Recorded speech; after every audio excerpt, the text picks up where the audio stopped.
And just like that, everything changed. Aaron, have you been crying? Hey guys, thanks for joining me today for another SOFHAB manga review. So today I'll be reviewing the Attack on Titan manga, which I've been reading, the omnibus version of the books. But before I get started, be sure to like and subscribe for more videos like this, as well as my other videos on faith, health, beauty, Netflix reviews, and manga reviews all year round. So, I don't know if you're like me, but I love the anime Attack on Titan. Rascal watched Attack on Titan with me. We absolutely loved it, including the OVA, featuring our favorite character, Levi Ackerman. But the manga she didn't want to read. She did read No Regrets, which we'll be reviewing this month later. But I wanted to see if the manga was actually one-to-one for the anime itself. So in case you haven't read Attack on Titan or seen the anime, it's a Japanese manga series. Is written and illustrated by Hajime Isayama, who's absolutely fabulous in his writing. And it's set in a world where humanity is forced to live in cities that are surrounded by 3 enormous walls that protect them from gigantic titans who eat humans. And in this story, the protagonist is actually Eren Yeager. You would think it's Levi Ackerman if you haven't seen it or read it, but the protagonist is actually Eren Yeager, who sees his mom get eaten by a titan, and he vows to exterminate all of them after they eat his mom and destroy his hometown. And the story that presents itself during all of this taking place is just absolutely crazy and fantastic and well written. So the mangas are serialized by Kodansha's Bessatsu Shōnen, and the books for the US are also published and released by Kodansha as well. So the category is considered action, dark fantasy, post-apocalyptic, and it originally ran from September 2009 to August of 2021 with 34 volumes. As I mentioned, I'm reading the omnibus, where you get 3 books at a time. So I'm currently on volumes 19, 20, and 21 in volume 7 omnibus, and 22, 23, and 24 in volume 8 omnibus. I am actually almost completely done with this manga series, and I've really enjoyed it because once I start reading, I don't want to stop.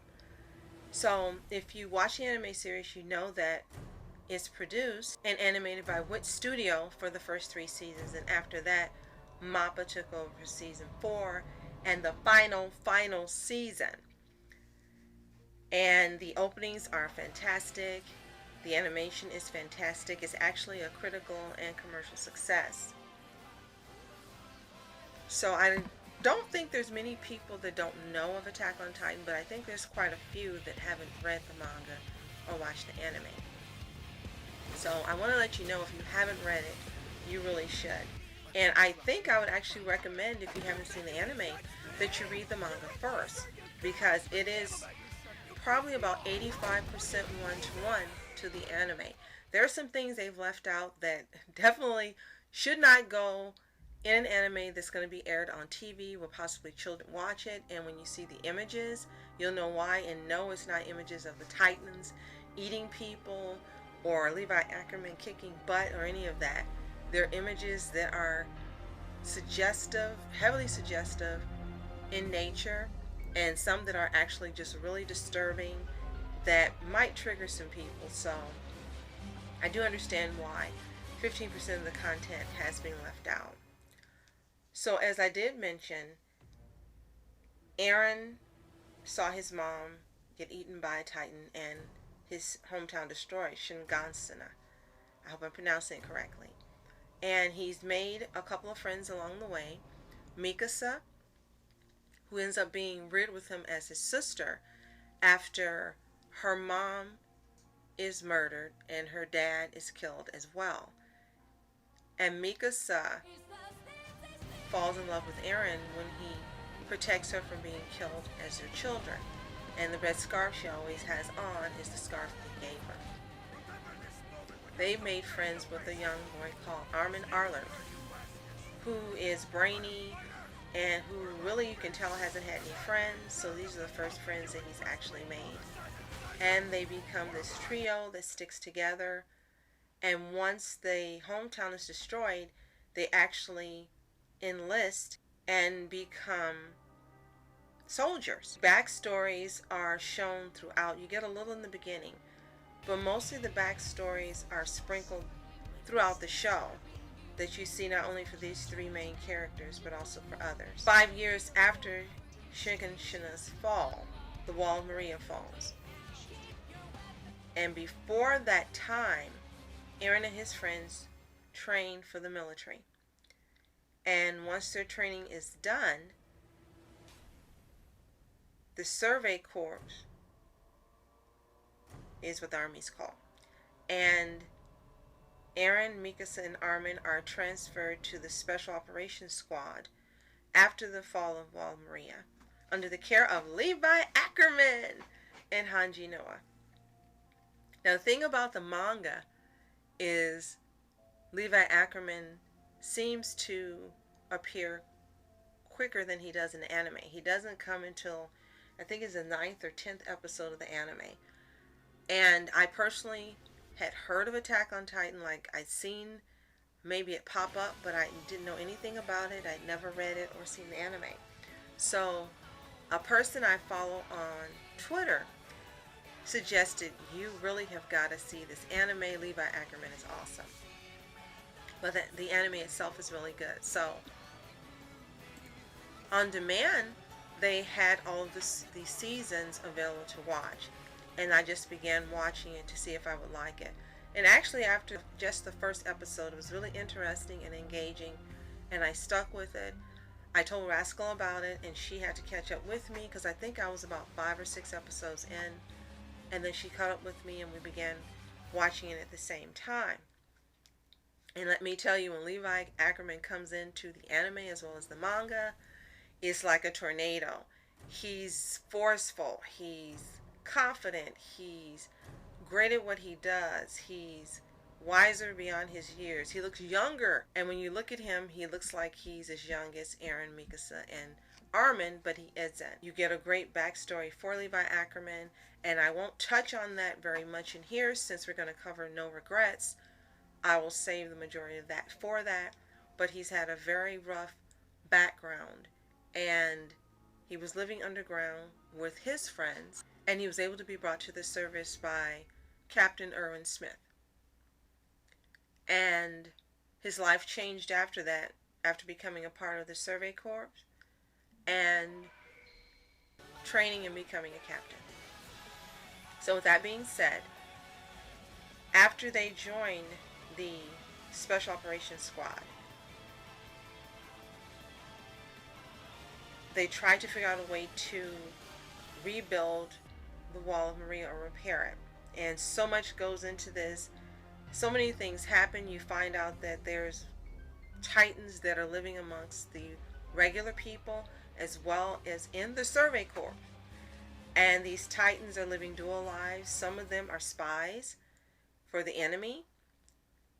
And some, like Eren, end up helping out the Survey Corps. You have 2 big traitors, and these are spoilers, so if you haven't read it or seen the anime, you might want to stop now. You have Rainier Braun and Berthold Hoover, who we thought were good guys, but actually bad guys. You find out you've got a royal person posing as a regular person serving in the Survey Corps. You find out Titans are not whom you think they are. You find out more about the Rice family, who's the royal family. And you also find out while reading this book how the Titans came to be. And it's a really crazy story. And it's like nothing you've absolutely ever read in your entire life. This manga is fantastic. I like how you have the story building within it. It's just really fantastic way it's done. And it's done in a way that you're not even aware the story building is being done. It's like you're just reading and watching this fantastic story. But as it develops, all these different things are being revealed. All these layers are coming to the surface that you didn't know existed. And you find out people whom you thought you knew, you really don't know. There's more backstory and more history and more to their lives than you ever thought possible. There's so many themes that are going on throughout this manga. As I mentioned, the genres are action, dark fantasy, and post-apocalyptic, but you've got a lot of psychological themes going on through here. You've got a lot of representation for different groups through here. And I forgot to mention, the location of this anime is actually in Germany, not Japan. Unlike the movie where they changed everything, the live action movie. It takes place in Germany. The setting that takes place within the walls of Maria, Rose, and Sina, also known as districts. And you don't realize that the stage for this manga is pretty small. It's the walls and the surrounding area within the first 3 seasons.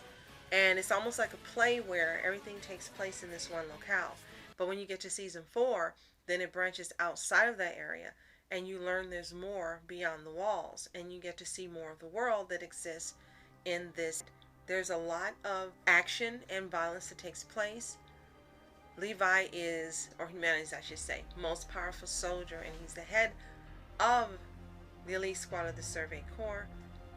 You've got some really well-developed characters in here. Even the minor characters are very developed, and you get to know them in a short period of time. Even characters that appear for one episode and are killed off, you have a little backstory on them as well. And you seem to get to know them before they're taken out. And yes, in this particular manga, a lot of people meet their demise because of the Titans and the events that happen within it. It's just a fantastic read. If you haven't read Attack on Titan manga, you should get it from your local library. You can order it online from Amazon and other places. And you can get it at any bookstore like Barnes & Noble, Half Price Books where it's overpriced. But this manga is available anywhere and everywhere, and you really should give it a read. It is fantastic. And I do hope one day the rascal decides to read it, because she's really missing out on seeing the things that were left out of the anime that really helped to give the story a fuller appearance and answer some questions that aren't answered in the anime. In case you haven't watched the anime, there's right now 5 seasons, including the final season. There's an OVA based on the No Regrets spinoff. There's a couple other spinoffs, one on Annie Lionheart and one on Mikasa Ackerman. And I think there's a chibi version of Attack on Titan available to watch as well. At the rate it's going, we're probably going to get some more OVAs based on the other spin-off books, so just look out for them. Have you read the Attack on Titan manga? If you have, let me know what you think in the comments below. If you've seen the anime, also let me know what you think. Who are your favorite characters in here? Yes, Levi Ackerman is my favorite, but I also like others. I thought in the beginning that Eren was going to be my favorite character, but once Levi appeared, that changed. So be sure to like and subscribe for more manga reviews. So that's it. Thanks for watching. Continue to be happy, healthy, and whole, and I'll see you next time.